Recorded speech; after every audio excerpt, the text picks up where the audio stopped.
Bonjour à tous, il est 6h30 et vous suivez RTI 1. Le président de la République, Alassane Ouattara, a pris part hier jeudi à la primature à la cérémonie d'hommage de la nation à Charles Konan Banny, ancien Premier ministre, ancien président de la Commission Dialogue, Vérité et Réconciliation et ancien gouverneur de la Banque centrale des États de l'Afrique de l'Ouest, BCAO. Cette cérémonie a été marquée notamment par le recueillement du chef de l'État devant le portrait du défunt, un témoignage sur la vie de l'illustre disparu, l'oraison funèbre, les honneurs militaires et la remise du drapeau national à la veuve du défunt. Retour sur le temps fort de cette cérémonie avec Viviana Aïma. C'est au soir du 10 septembre dernier que la nouvelle est tombée, tel un couperet, laissant la Côte d'Ivoire dans la stupeur. Charles Konan Banny est décédé à l'hôpital américain de Paris, où il était soigné de la Covid-19. Une mort brusque qui a surpris tout le monde. Ex-premier ministre de la République de Côte d'Ivoire de 2005 à 2007. Ex-président de la Commission Dialogue, Vérité et Réconciliation de la Côte d'Ivoire de 2011 à 2014. Candidat à l'élection présidentielle d'octobre 2015. Charles Konan Banny fut aussi, avant son entrée en politique, gouverneur de la BCAO, poste qu'il a occupé pendant 15 ans. C'est donc crédité d'un riche parcours qu'il s'est éteint ce 10 septembre 2021, à l'âge de 79 ans. La nation reconnaissante au grand serviteur de l'État qu'il a été lui a rendu l'hommage national ce jeudi 7 octobre dans l'enceinte de la primature où il a exercé. Il fut le 5e Premier ministre de la République de Côte d'Ivoire. Présents, les grands symboles de l'État, le drapeau national, le président de la République Alassane Ouattara, les grandes institutions de la République, le gouvernement, le corps diplomatique.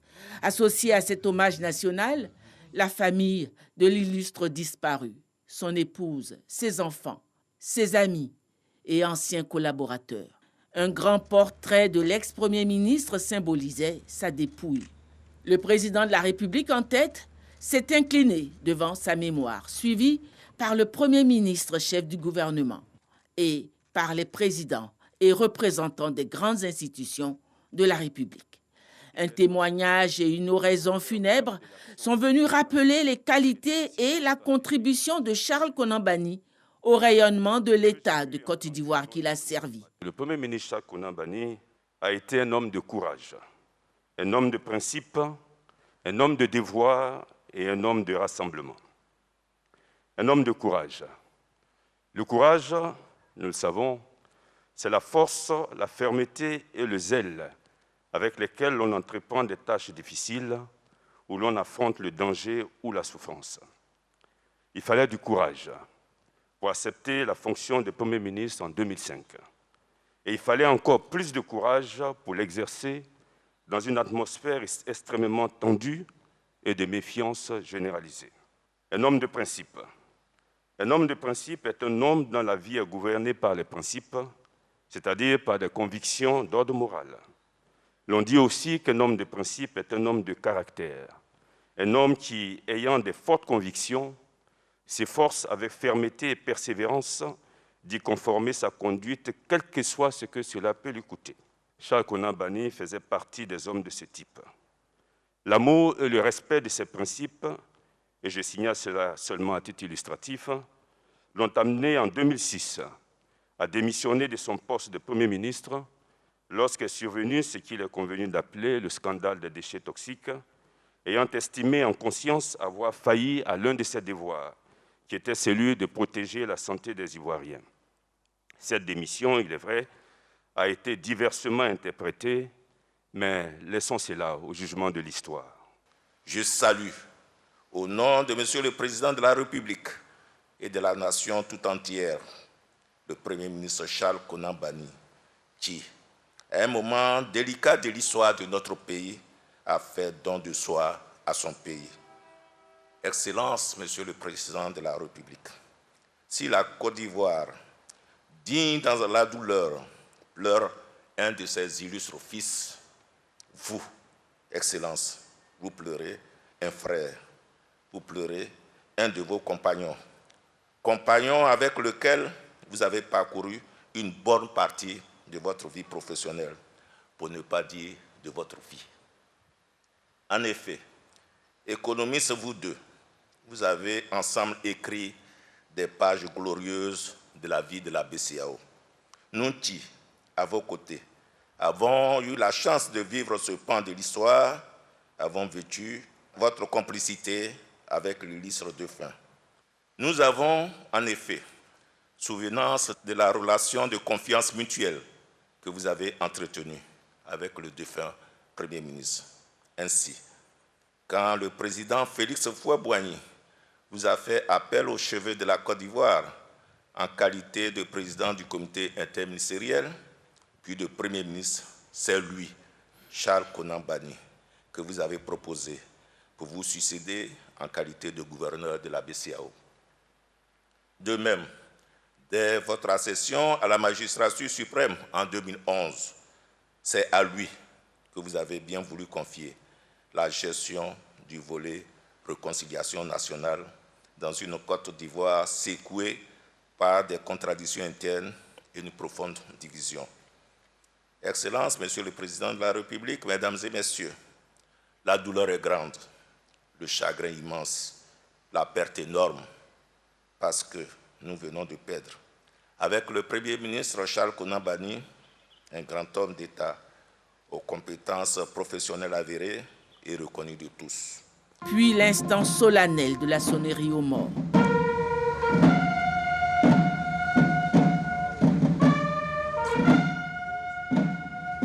Suivi de la remise du drapeau national à la veuve. Après s'être ainsi acquitté de son devoir envers son grand serviteur, l'État de Côte d'Ivoire pouvait laisser aller sa dépouille. Charles Konan Banny a été remis aux siens pour son inhumation. Autre chose à présent, le gouvernement ivoirien planifie de faire du secteur coton le premier de l'Afrique de l'Ouest. Ce sont des propos du Premier ministre Patrick Achi qui s'exprimait lors de la cérémonie de lancement des festivités de 20 ans de l'interprofession des acteurs de la filière coton, intercoton. Le pays, il faut le rappeler, est le deuxième producteur de l'Afrique de l'Ouest. La campagne 2021-2022 s'annonce historique avec une production de plus de 580 000 tonnes. Et justement, le prix du kilogramme a été fixé à 300 francs CFA. Les précisions de Noël Niayo. Joyeux anniversaire, l'Intercoton. Joyeux anniversaire. Oui, l'Intercoton a 20 ans. 20 ans que cette organisation interprofessionnelle agricole de la filière coton tisse l'économie des zones de production.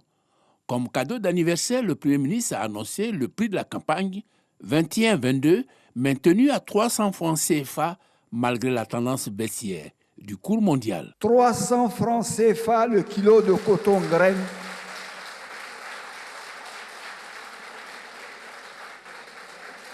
« 300 francs CFA le kilo de coton graine de premier choix et 275 francs CFA le kilo le coton graine de deuxième choix. » Pour le soutien de ce prix, l'État a consenti un appui à la dimension des enjeux socio-économiques de cette spéculation. Sur la base de la prévision de production de 582 485 tonnes, ceci induit donc un soutien du gouvernement de 32,9 francs CFA le kilo, correspondant à 19 milliards 164 francs CFA. C'est un ouf de soulagement pour les producteurs. Quand j'étais avec mon papa, nous avons cultivé le coton et nous avons vendu le coton à 60 francs, à 70 francs. Aujourd'hui, si c'est à 300 francs, ça veut dire que vraiment c'est un effort du gouvernement, ça nous encourage. Au-delà du prix du coton graine, le gouvernement a consenti un deuxième cadeau d'anniversaire. Il a porté sur le prix des intrants. Pour le NPK, 277 francs CFA le kilo, soit 13 850 francs CFA le sac de 50 kilos. Pour l'urée, 295 francs CFA le kilo, soit 14 750 francs le sac de 50 kilos. Pour les insecticides, 33 000 francs CFA par hectare pour le cycle culturel.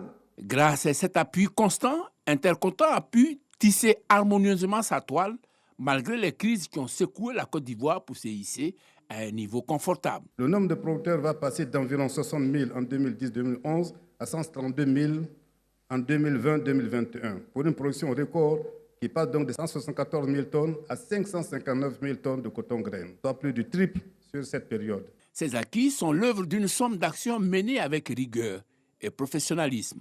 Le sérieux, le dynamisme et la dextérité affichés dans l'exécution de ces tâches depuis 20 ans lui ont permis d'élargir son réseau professionnel en y intégrant ses partenaires stratégiques, techniques et financiers internationaux au plus haut niveau, dont l'Union européenne, le groupe de la Banque mondiale, l'Agence française de développement.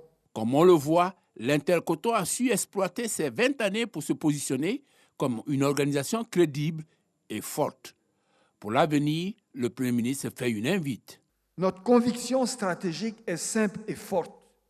La consolidation des acquis et l'accroissement de la profitabilité de la filière, comme dans d'autres secteurs agricoles, passent nécessairement par une transformation nationale accrue de nos richesses agricoles et donc une relance puissante de l'industrie ivoirienne du textile et de la confection.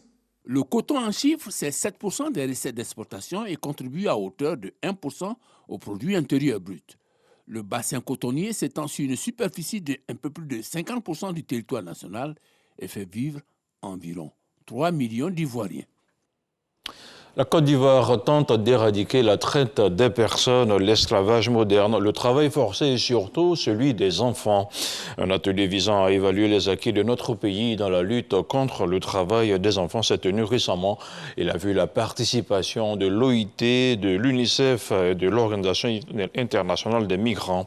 Objectif, aller plus vite vers la réalisation des objectifs de cette cible ODD. L'éclairage de Patricia Omouetia. D'après les estimations de l'Organisation internationale du travail, près de 21 millions de personnes dans le monde sont victimes de travail forcé. 168 millions d'enfants sont contraints de travailler, dont la moitié dans les pires formes de travail, principalement les travaux dangereux. L'Alliance 8.7 est une coalition qui s'engage à accélérer et à intensifier les actions pour lutter contre ce problème et à atteindre la cible 8.7 des objectifs de développement durable, ODD. Aujourd'hui, la situation que nous avions en 2000, également en 2020-2021, n'est plus la même aujourd'hui. Le phénomène est considérablement réduit. Sa mission consiste à aider tous les États membres de l'ONU à éradiquer le travail forcé, l'esclavage moderne, la traite des êtres humains et toutes les formes de travail des enfants. L'enjeu pour le gouvernement ivoirien est de parvenir à une synergie d'action pour lutter contre le travail des enfants. Ce qu'il est important de faire maintenant, c'est de réfléchir comment on peut améliorer encore la situation pour éliminer ce fléau qui est le travail des enfants en Côte d'Ivoire. Dès l'apparition du phénomène, la première des choses que notre pays a fait mener des études. À la suite de ces études, on a eu une meilleure compréhension de la situation. Et après que nous ayons eu une meilleure compréhension de la situation, Son Excellence, Monsieur le Président de la République, soucieux constamment du bien-être de la population ivoirienne, a mis en place un cadre juridique efficace pour adresser la question du travail des enfants. Cette rencontre avec le BIT, l'UNICEF, l'OIM et les membres de l'Alliance 8.7 a pour objectif d'identifier et coordonner les actions prioritaires afin de poser un diagnostic clair pour éradiquer ce fléau d'ici 2025. Place à présent à l'actualité internationale en République démocratique du Congo. Le processus pour désigner le futur président de la Commission électorale nationale indépendante CENI s'enlise. Lors d'une conférence de presse, catholiques et protestants ont haussé le ton hier jeudi. Ils dénoncent la responsabilité des acteurs politiques dans le blocage. L'Église a une nouvelle fois rejeté la candidature de Denis Kadima, qu'il juge trop proche de la présidence de la République. Elle s'engage à se battre pour obtenir des élections crédibles en 2023. Et puis les assises nationales de la refondation de l'État du Mali auront lieu du 25 octobre au 21 novembre, a indiqué hier jeudi Abraham Bengali, le secrétaire général du ministère de la refondation. C'était lors d'une table ronde de validation de l'avant-projet des termes de référence de ces assises et de la mise en place de l'autorité indépendante de gestion des élections.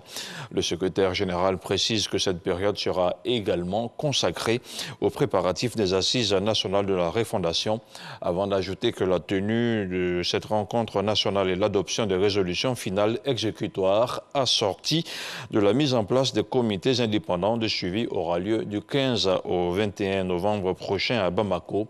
Cette annonce survient au moment où une soixantaine de partis politiques avaient décidé de boycotter la tenue des assises nationales sur la refondation de l'État. Voilà, c'est tout pour ce 6h30. Merci de l'avoir suivi. L'info continue sur le www.rti.ci.